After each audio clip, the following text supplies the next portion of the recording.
श्रीमंत दगडूशेठ हलवाई गणपती हा पुण्यातल्या प्रमुख गणपतींपैकी एक मानला जातो। 1893 साली त्याची स्थापना करण्यात आली होती, तेव्हा तो भाऊलीच्या औदाचा गणपती म्हणून प्रसिद्ध होता। दगडूशेठ हलवाई हे पुण्यातले प्रसिद्ध मिठाईचे व्यापारी होते आणि सध्या जिथे बुधवार पेठेत दत्त मंदिर आहे तिथे त्यांचं घर होतं। पुण्यामध्ये आलेल्या प्लेगच्या साथीमध्ये त्यांच्या मुलाचं निधन झालं आणि याचा प्रचंड धक्का त्यांना आणि त्यांच्या पत्नी लक्ष्मीबाईंना बसला।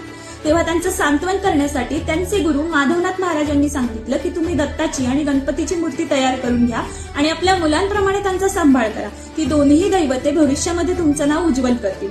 त्याप्रमाणे हा गणपती बसवण्यात आला। 1896 ला गणपतीची मूर्ती बदलली गेली। पहिली गणपतीची मूर्ती अजूनही 11 मारुती मंदिरामध्ये शुक्रवार पेठेमध्ये आपल्याला पाहायला मिळते। 1968 ला गणपतीची मूर्ती तयार करताना तिच्या पोटामध्ये गणेश यंत्र बसवण्यात आले। या गणपतीला पहिल्यापासूनच नारळ अर्पण करण्याची प्रथा असल्यामुळे त्याच्या दोनही बाजूंना नारळाचे ढीग साठायचे आणि म्हणूनच त्याला नारळा गणपती असं देखील म्हटलं जायचं। मंडळाकडून